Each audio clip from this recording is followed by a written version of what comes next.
Assalamualaikum warahmatullahi wabarakatuh. Perkenalkan, kita dari kelompok Riches Factory dengan analisis metode SWOT dan juga PESTEL akan mempresentasikan hasil observasi dan juga penelitian kita selama satu semester. Dan sebelum itu, perkenalkan anggota kami, yaitu ada saya sendiri, yaitu Fendi Indrawardana dengan NIM 236521001 dengan job desk yaitu melakukan observasi dan juga melakukan wawancara dan juga melakukan pengumpulan data di dalam lapangan, serta mengolah data mentah menjadi sebuah data yang siap untuk dianalisis seperti mengorganisir data, kemudian membersihkan data dari informasi yang tidak relevan dan seringkali terjadi duplikasi. Kemudian ada anggota lainnya yaitu ada Putri Widyastuti dengan NIM 236521009. Adapun job desk Putri Widyastuti yaitu mengolah data dengan menggunakan metode analisis yang dipilih yaitu kualitatif, seperti melakukan analisis SWOT dan PESTEL, analisis tematik dan juga hasil wawancara, kemudian memastikan metode dalam sesuai dengan tujuan objek penelitian yang diteliti. Selanjutnya yaitu ada Lutfita Siva dengan NIM 236521012 yaitu menyusun hasil analisis dan juga pembahasan secara ringkas seperti menulis hasil analisis SWOT dan PESTEL dan juga menghubungkan analisis dengan teori dan juga literatur yang terkait. Oke, selanjutnya yaitu kita memasuki slide pertama yaitu ada. Sebelum membahas lebih lanjut lagi, ada beberapa masalah utama yang dihadapi oleh Ricis Matos, yaitu permasalahan internal terkait efisiensi layanan, di mana terjadinya error pada aplikasi saat digunakan dan kurangnya kios layanan mandiri yang dapat menghambat kecepatan dari pelayanan. Lalu ada persaingan pasar yang ketat, seperti dijelaskan sebelumnya, Ricis harus bersaing dengan banyaknya fast food seperti McD, KFC, lain yang ada di sekitar Matos sehingga membutuhkan strategi yang lebih inovatif lagi. Lalu ada faktor lingkungan di mana lokasi Ricis ini rawan banjir yang dapat mempengaruhi aksesibilitas dan jumlah pelanggan. Untuk pembahasan lebih lanjutnya akan dijelaskan di slide selanjutnya. Lalu ada bagian pendahuluan di mana dalam pendahuluan ini menjelaskan konteks perkembangan industri retail makanan cepat saji di Indonesia. Saat ini pertumbuhan industri fast food semakin pesat karena didorong oleh stabilnya ekonomi, meningkatnya konsumsi rumah tangga, serta perubahan gaya hidup masyarakat, khususnya Gen Z yang identik dengan aktivitas cepat dan praktis. Selain itu, digitalisasi menjadi faktor penting yang mempengaruhi persaingan mulai dari pemesanan online hingga promosi di media sosial. Dalam kondisi tersebut, Ricis Factory memiliki peluang besar karena menawarkan keunikan dari rasa pedas dan keju yang disukai oleh anak muda. Namun di tengah persaingan yang semakin ketat, diperlukan strategi yang adaptif agar bisnis tetap bertahan. Alasan dari kami memilih objek ini karena Ricis Factory Matos ini terletak di kawasan perkotaan dengan persaingan fast food di area yang sangat ketat, sehingga penting untuk melihat bagaimana brand lokal seperti Ricis mampu bersaing dengan brand-brand besar lainnya. Metode yang kami gunakan yaitu pada PESTEL dan SWOT, karena PESTEL dapat membantu kami dalam melihat faktor eksternal serta SWOT yang dapat mengidentifikasi kondisi internal. Hal ini dikombinasikan yang menghasilkan analisis menyeluruh sesuai dengan tujuan penelitian untuk menentukan strategi pemasaran yang tepat dan adaptif.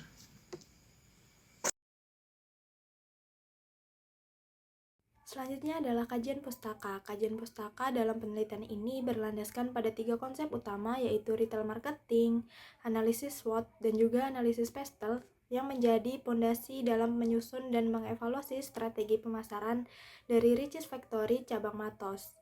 Menurut Kotler, Kertawijaya, dan juga Setiawan tahun 2021, retail marketing ini mencakup pengelolaan bauran pemasaran yang terdiri dari produk, harga, tempat, promosi, proses, orang, dan juga bukti fisik. Nah, seluruh elemen ini harus dikelola secara terpadu untuk menciptakan pengalaman konsumen yang unggul, terutama pada bisnis retail makanan cepat saji yang sangat bergantung pada kecepatan pelayanan, konsistensi rasa, dan juga kenyamanan fasilitas. Dalam penelitian ini, kami menggunakan analisis SWOT untuk menilai kondisi internal dan juga eksternal dari Ricis Factory cabang Matos. Menurut Wellen dan Hanger 2012, SWOT ini merupakan kerangka yang strategis untuk mengidentifikasi kekuatan, kelemahan, peluang, dan juga ancaman secara sistematis. Dengan menggunakan analisis SWOT ini dapat membantu perusahaan memahami posisinya sehingga dapat merumuskan strategi yang tepat dan juga efektif. Analisis SWOT ini sangat relevan dengan industri makanan cepat saji karena terus berubah, karena membuat perusahaan ini dapat membaca kekuatan dan juga kelemahan secara internal dan juga eksternal secara akurat. Selain itu, penelitian ini juga menggunakan analisis PESTEL untuk menilai pengaruh faktor-faktor eksternal yang lebih luas. Menurut Johnson, Scholes, dan juga Winston 2017 menjelaskan bahwa PESTEL ini mencakup dimensi politik, ekonomi, sosial, teknologi, lingkungan, dan juga hukum yang dapat mempengaruhi keputusan strategis suatu organisasi atau perusahaan.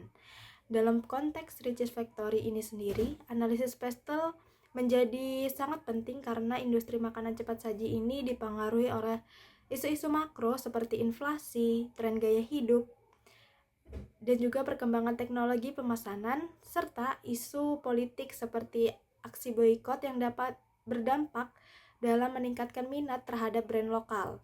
Penggabungan kedua analisis ini, yaitu SWOT dan juga PESTEL, dalam penelitian ini memungkinkan untuk mengevaluasi lebih komprehensif karena kedua metode ini saling melengkapi dan memberikan gambaran kondisi perusahaan secara real time di lingkungan yang kompetitif. Slide selanjutnya yaitu adalah gap penelitian, di mana pada bagian ini saya akan menjelaskan bagaimana gap penelitian ini menjadi sebuah dasar mengapa studi yang kita lakukan ini sangat penting. Yang pertama yaitu dari sisi gap teori, masih sangat minim sekali penelitian yang menggabungkan analisis SWOT dan juga PESTEL secara integratif, khususnya dalam konteks restoran cepat saji lokal, di mana kebanyakan peneliti hanya menggunakan salah satu pendekatan saja sehingga gambaran strateginya itu tidak kompresif. Kemudian dari segi empiris ataupun gap empiris, belum banyak penelitian secara khusus mengevaluasi strategi Riches Factory cabang Mahakam Town Square ini. Dengan melihat lingkungan mikro dan makro secara bersamaan, padahal kondisi lapangan seperti perilaku konsumen dan persaingan lokal itu sangat relevan untuk kita analisis lebih dalam. Dan dua gap inilah yang menjadi dorongan kita untuk melakukan sebuah studi penelitian ini. Lalu kita masuk ke tujuan penelitian. Penelitian ini memiliki tujuan menganalisis kondisi internal dan eksternal Riches Factory Matos baik dari sisi kekuatan, kelemahan, peluang maupun ancaman. Lalu yang kedua itu menentukan strategi pemasaran yang paling efektif menggunakan analisis SWOT dan PESTEL. Dan yang ketiga itu ada memberikan rekomendasi strategis yang dapat membantu Riches Factory meningkatkan daya saing dan melakukan pengembangan bisnis secara berkelanjutan. Selanjutnya adalah metode penelitian. Penelitian ini menggunakan metode kualitatif yang bertujuan untuk memahami kondisi operasional dan juga pengalaman pelanggan Riches Factory cabang Matos Samarinda. Pengumpulan data ini kami lakukan melalui observasi langsung yang dilakukan di restoran tersebut untuk melihat alur pelayanan, perilaku konsumen, serta pemanfaatan teknologi yang digunakan secara nyata. Penelitian ini juga didukung oleh data yang kami peroleh melalui penyebaran kuesioner melalui Google Form kepada 54 responden yang merupakan pelanggan yang pernah mengunjungi Riches Factory cabang Matos Samarinda. Penelitian ini juga menggunakan dua pendekatan yang strategis, yaitu analisis SWOT dan juga analisis PESTEL. Analisis SWOT ini digunakan untuk memetakan kondisi internal perusahaan seperti kekuatan yang ada pada cita rasanya yang khas dan juga citra brand yang sudah kuat, serta kelemahan dari Riches Factory ini seperti masalah pada aplikasi, inovasi menu yang terbatas, dan juga analisis PESTEL yang digunakan untuk memahami pengaruh dari faktor eksternal seperti isu politik, perubahan daya beli masyarakat, konsumen yang didominasi oleh Gen Z, perkembangan teknologi, kondisi lingkungan restoran, dan juga aspek legal bisnis makanan cepat saji.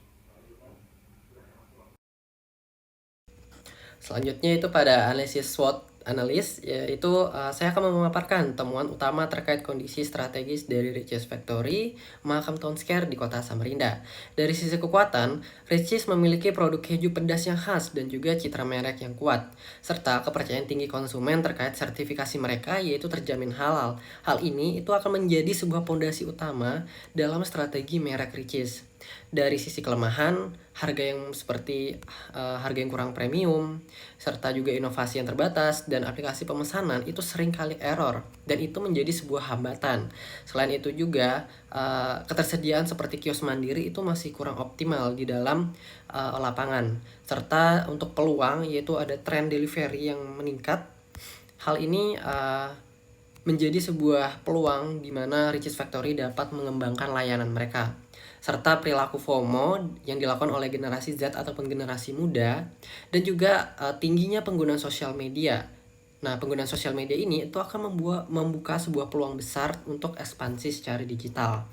Sementara dari sisi ancaman, persaingan dengan brand sejenis itu sangat ketat dan juga ditambah tren hidup sehat dan juga inflasi ini mempengaruhi daya beli masyarakat. Dari temuan ini, itu strategi utama antara lain yaitu memanfaatkan identitas sebagai lokal premium dan juga memperkuat digitalisasi dan melakukan pengembangan terhadap variasi menu. Selanjutnya kita akan masuk pada analisis pestle. Analisis ini digunakan untuk melihat faktor-faktor eksternal yang mempengaruhi bisnis Richeese Factory. Dari sisi politik, ada isu boikot terhadap merek tertentu membuat konsumen beralih ke brand lokal sehingga menjadi peluang bagi Richeese. Lalu ada dari sisi ekonomi yang dimana inflasi mempengaruhi daya beli masyarakat hingga konsumen kini semakin selektif dan mengutamakan value. Lalu ada aspek sosial yang didominasi oleh Gen Z yang menjadi pendorong tren konsumsi makanan pedas dan juga kehadiran media sosial yang terus berkembang mempermudah penyebaran promosi. Lalu ada aspek teknologi di mana tantangan terbesar adalah error pada aplikasi dan terbatasnya ketersediaan kios self-service. Dan ada dari sisi lingkungan di mana lokasi Matos ini rawan banjir yang mempengaruhi akses pelanggan dan permintaan kemasan ramah yang semakin meningkat. Dan yang terakhir itu ada aspek hukum di mana kepatuhan UMR dan sertifikasi halal menjadi faktor penting dalam membangun kepercayaan publik. Selanjutnya adalah langkah strategis yang dapat dilakukan oleh Richeese Factory adalah dengan meningkatkan kualitas layanan digital, terutama pada aplikasi pemesanannya, agar lebih stabil dan mudah digunakan. Selain itu, penerapan mesin self-order juga menjadi solusi yang sangat baik untuk mengurangi panjangnya antrian, mempercepat proses transaksi, dan juga meminimalisir terjadinya kesalahan dalam pemesanan. Selain itu, integrasi pembayaran digital dengan menggunakan non-tunai dapat membantu meningkatkan kenyamanan pelanggan khususnya pada generasi muda untuk yang terbiasa dengan sistem transaksi modern seperti menggunakan kris. Dari sisi produk, Richeese Factory ini dapat menghadirkan inovasi menu yang lebih sesuai dengan tren kekinian, yaitu tren gaya hidup sehat seperti membuat salad dengan saus pedas atau keju dan juga pilihan ayam pedas dengan rendah kalori tanpa menghilangkan ciri khas rasa pedas dan juga saus keju yang menjadi identitas utama pada Richeese Factory. Untuk memperkuat pemasaran, perusahaan Richeese Factory ini perlu memaksimalkan penggunaan media sosial seperti TikTok dan juga Instagram per cabang agar dapat menjangkau dan juga lebih dekat dengan audiens lokal, serta bekerja sama dengan konten kreator kuliner agar lebih mudah menjangkau konsumen Gen Z. Selain itu, penggunaan kemasan ramah lingkungan seperti kampanye bangga dengan produk Indonesia ini dapat meningkatkan citra Richeese sebagai brand lokal yang peduli dengan lingkungan dan relevan dengan nilai-nilai konsumen saat ini. Selanjutnya yaitu adalah kendala yang kita hadapin selama proses penyusunan artikel dan juga melakukan penelitian sejauh selama 1 semester ini, yaitu yang pertama adalah sulitnya mencari jurnal referensi. Sulitnya kami dalam mengakses jurnal referensi terdahulu itu akan memberikan kami sulitnya mencari gambaran bagaimana arah penelitian ini. Dan yang kedua yaitu adalah time management waktu yang sangat sulit kita lakukan karena selalu bentrok oleh beberapa jadwal di mata kuliah yang melakukan penelitian juga. Hal itu menjadi sebuah tantangan di dalam kami dalam menyusun artikel dan melakukan penelitian sejauh selama ini. Namun hal ini menjadi sebuah pelajaran berharga untuk kita bagaimana kedepannya kita dalam melakukan sebuah penyusunan dalam artikel dan juga melakukan sebuah penelitian. Dan harapannya adalah kita semua dapat melakukannya lebih baik lagi di kemudian hari. Selanjutnya yaitu pada bagian kesimpulan. Nah, penelitian ini tuh menunjukkan bahwa Richeese Factory Mahakam Town Square Samarinda itu menunjukkan besar bahwa cita rasa yang khas serta citra brand lokal yang kuat. Hal ini menjadi dukungan terhadap peluang penggunaan sosial media. Namun terdapat beberapa kondisi seperti keterbatasan inovasi menu mereka dan juga harga yang sangat mahal serta teknis dari layanan digital yang kurang mumpuni. Nah, hal ini menjadi sebuah hambatan di dalam Richeese Factory. Oleh karena itu, strategi utama yang direkomendasikan ialah memperkuat digitalisasi layanan serta melakukan inovasi menu dan memperkuat positioning mereka sebagai brand lokal yang premium. Dengan strategi tersebut, diharapkan Richeese mampu tetap kompetitif meskipun mereka berada di pasar dengan tingkat persaingan yang sangat tinggi. Sekian dari kami. Wassalamualaikum warahmatullahi wabarakatuh.